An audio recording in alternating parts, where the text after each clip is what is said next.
Bien, vamos a continuar con la parte relativa al estado de evolución del patrimonio neto. El estado de evolución del patrimonio neto es el capítulo quinto dentro de la resolución técnica número 8, cuyo contenido informa la composición del patrimonio neto y las causas de los cambios acaecidos durante los periodos presentados en los rubros que lo integran. Básicamente vamos a presentar la información relativa al periodo por el ejercicio que se acaba de cerrar y cuyo balance estamos presentando, estados contables estamos presentando, obviamente, eso es lo principal. Que se presenta en columna comparativa con el ejercicio anterior, por supuesto, pero las causas de la variación del patrimonio neto durante el ejercicio están explícitas en ese estado de evolución del patrimonio neto. Este estado, digamos, la normativa presenta concretamente dos partes, una parte de contenido y otra parte de modificación de información de ejercicios anteriores. Bien, la estructura, ¿cómo se estructura? Se estructura de acuerdo al origen de las partidas. Por una parte vamos a encontrar aporte de los propietarios y por la otra resultados acumulados. ¿Qué vamos a mostrar en cada una de estas partes? Vamos a tomar un saldo inicial del periodo, o sea que es coincidente con el saldo de cierre del ejercicio anterior. Por supuesto, en el caso que haya desvalorización monetaria, debe quedar reexpresado por el índice anual o por el índice de ejercicio las cifras del estado anterior al inicio de esta. ¿De acuerdo? Es decir, que yo no presento las cifras tal cual fueron expuestas y publicadas, etcétera, etcétera, en el ejercicio anterior, sino que en los casos de que exista desvalorización monetaria, debo reexpresar esas cifras al cierre de este ejercicio y así se muestran como saldos iniciales. Por supuesto, sobre los saldos iniciales pueden existir partidas que pudieran estarlos afectando. Y bueno, esa afectación de partidas nosotros debemos expresarlas cuando sobre todo afectan al saldo inicial, como por ejemplo podría ser un ajuste de resultados de ejercicios anteriores. Se modifica el saldo inicial y luego se expone el saldo inicial modificado. ¿De acuerdo? A partir de ahí empezamos a poner qué es lo que pasó durante el ejercicio.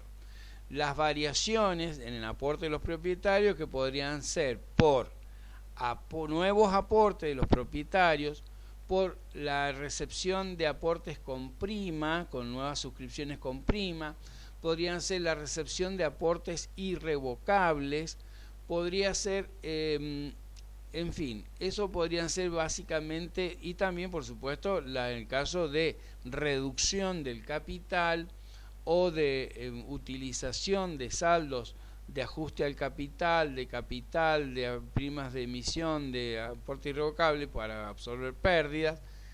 Todo ese tipo de situaciones podrían estar expuestas en las causas de las variaciones, tanto cualitativas como cuantitativas del ejercicio.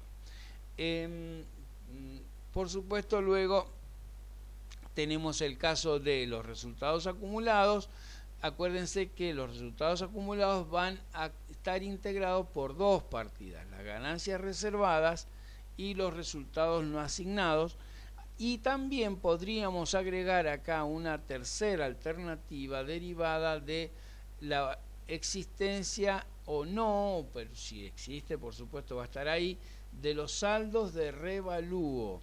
Acuérdense que en el saldo de revalúo nos obligaba la norma a llevarlos al patrimonio neto. Bueno, ahí en esta parte es donde van a estar figurando. Entonces, también todos van a mostrar sus saldos iniciales, su movimiento durante el ejercicio y sus saldos al cierre. En el caso de las reservas, ganancias reservadas y reserva legal, podrían ser acreditaciones por parte de, digamos así, del 5% anual hasta conformar el 20% del capital suscrito. Bueno, podría ser alguna de esas acreditaciones anuales una modificación del cambio, o podría haber sido una absorción de quebranto que pudiera haberla reducido durante el ejercicio, y si eventualmente se recuperó o no se recuperó. Igual que con las reservas facultativas, o con las reservas estatutarias y facultativas, si hay acreditaciones hechas durante el ejercicio o no, podrían ser variaciones que presentan en el cuadro. En el caso de resultados no asignados, también podríamos tener absorción, digamos, distribución de resultados con la reducción del resultado no asignado a través de dividendos, o a través de la asignación a partidas de ganancias reservadas o reservas facultativas o estatutarias. Podrían ser reducciones, las asignaciones de honorarios a síndicos y directivos o gerentes, en el caso de una sociedad de responsabilidad limitada. Y por supuesto el resultado del ejercicio, que también se vuelca en esta columnita de resultados no asignados. ¿De acuerdo? Bien. Y el saldo al final del periodo. Todo tiene que estar expresado en moneda homogénea de cierre. No se olviden, por favor, porque todas las cifras tienen que estar reexpresadas al momento del cierre. Si el balance cierra el 31 de diciembre, al 31 de diciembre tienen que estar reexpresadas todas las cifras. Bien, seguimos. ¿Qué hay que ver con el hecho de la modificación de información de ejercicios anteriores? Dice, el punto B de acá del capítulo 5 de la RT número 8. Cuando las modificaciones de ejercicios anteriores afecten el patrimonio neto, en el estado de evolución del patrimonio neto, debe exponerse el saldo inicial por su valor anterior. Bien, y un tema que es importante en la modificación de la información de ejercicios anteriores también es que la discriminación, o sea, digamos, la explicación del ajuste de resultados de ejercicios anteriores o de los saldos iniciales del patrimonio neto puede aclararse en alguna nota. Y por supuesto que si hubiera efectos de resultados, obviamente tienen que ir netos del efecto del impuesto a las ganancias.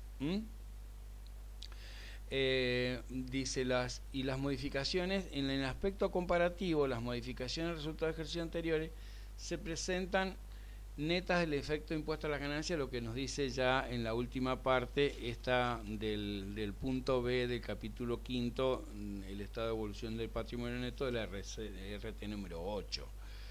Obviamente, y por supuesto debemos saber que a los efectos comparativos, si hay algún impacto también en otros estados, esto deberá ser modificado y presentar la información del ejercicio anterior con la modificación que incorpore este ajuste de resultados de ejercicios anteriores. Bien, vamos a ver el estado de flujos de efectivo. El estado de flujos de efectivo, ¿qué es lo que informa? Está previsto en el capítulo 6 de la RT número 8, y tiene una serie de puntos a ver. En realidad es un estado en el cual vamos a tener que ver varios puntos, pero no con la profundidad que sería obviamente necesaria y que seguramente van a seguir haciendo en otra materia. Bien, acá veo yo que tenemos 4 puntos principales en los cuales se divide el capítulo. Primero informa, ¿qué cosas? La variación en la suma de los siguientes componentes patrimoniales, dice. El efectivo, que incluye los depósitos a la vista, el equivalente de efectivo considerándose como tales a los que se mantienen con el fin de cumplir con los compromisos de corto plazo, más que con fines de inversión u otros propósitos. ¿De acuerdo?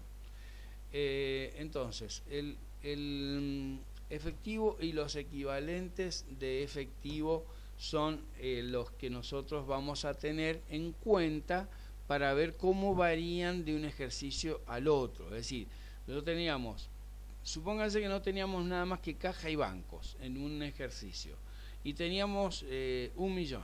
Al cierre del ejercicio tenemos 1.500.000 de caja y banco, no tenemos otro componente ni un equivalente de efectivo. ¿En cuánto varió? Y varió en 500.000 pesos, es decir, 1.500.000 menos 1.000.000, esa es la variación neta del ejercicio del fondo. Ahora, ¿por qué varió en un 500.000 pesos? Y ahora vienen las explicaciones de las causas.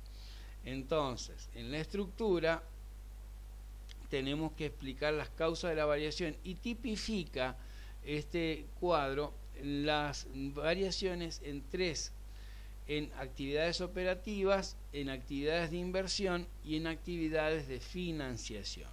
Son tres actividades que nosotros vamos a tratar de pergeñar en forma más o menos somera. Las actividades principales de la empresa son las actividades operativas, son las que producen ingresos, y otras actividades no comprendidas en las actividades de inversión o de financiamiento.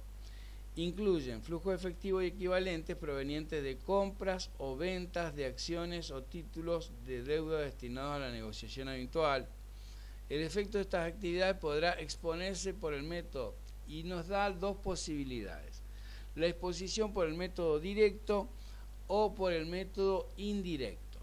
El método directo expone las principales clases de entradas y salidas brutas en efectivo y sus equivalentes, que aumentan o disminuyen el efectivo y sus equivalentes. Ahora, el método indirecto expone el resultado ordinario y el extraordinario de acuerdo con el estado pertinente, a los que se suma o deduce las partidas de ajuste necesarias para arribar al flujo neto de efectivo y sus equivalentes provenientes de las actividades operativas. Estas partidas que afectan a este método indirecto es en el único caso, digamos así, las únicas actividades que pueden presentarse por método directo o indirecto son las operativas. Las otras dos actividades, la de inversión y la de financiación, se me presentan por el método directo, o sea, identificando claramente las causas del aumento de efectivo o la disminución del efectivo. ¿De acuerdo? Esa sería más o menos la situación. En el método indirecto aclara un poco más, porque en el otro, el directo, es entradas brutas y salidas brutas de efectivo y se acabó la historia. Pero en el indirecto tenemos que al resultado del periodo tenemos que ajustarlo de las siguientes partidas. Por ejemplo, aquellas que integran el resultado del periodo corriente pero nunca afectarán al efectivo y sus equivalentes. Por ejemplo, nosotros tenemos partidas que afectan el resultado. ¿Cuáles? Las depreciaciones. ¿Y afectan los fondos? No, no los afectan. Entonces, nosotros hemos hecho también ejercicios con la origen y aplicación de fondos, y es muy interesante retocar y retomar esos ejercicios y esos conceptos para volver a este cuadro. Porque en este cuadro es una especie de estado de origen y aplicación de fondos. ¿Lo entienden? Entonces, eso es lo que se hace, se explica en forma un poco más técnica, pero en el fondo no varía mucho de lo que es esto. Entonces vamos a incorporar partidas que integran el resultado, por ejemplo, ventas. Pero hay ventas que son a crédito. Esas ventas a crédito no modifican el efectivo y sus equivalentes. Por lo tanto, yo lo que tendría que restarle las ventas a crédito de las ventas totales de ejercicio, para saber cuáles son las ventas que efectivamente generaron efectivo o equivalentes. Asimismo, las cobranzas de las ventas que hice del ejercicio anterior durante este ejercicio. Entonces, hay partidas que afectaron el resultado de ejercicios anteriores y no los fondos, y hay partidas que no afectaron los resultados de este ejercicio, pero sí los fondos. Entonces, evidentemente, es como si estuviéramos haciendo una especie de balance de efectivo. ¿Cuáles son las causas que lo modifican, ¿no? Entonces, y ahí explica todas esas situaciones que integran el resultado del periodo corriente, pero afectarán el efectivo equivalente en el periodo posterior, ventas de vengadas, pendiente de cobro, integraron el resultado en un periodo anterior, pero afectaron el efectivo y su equivalente el periodo corriente, como les decía recién, o los que integran el resultado del periodo corriente, pero cuyo flujo efectivo equivalente pertenece a actividades de inversión o de financiación. ¿De acuerdo? O sea, sacaste plata de la caja y lo mandaste a una compra de acciones en otras sociedades en las cuales participas en forma permanente. Por ejemplo, cambiaste el destino.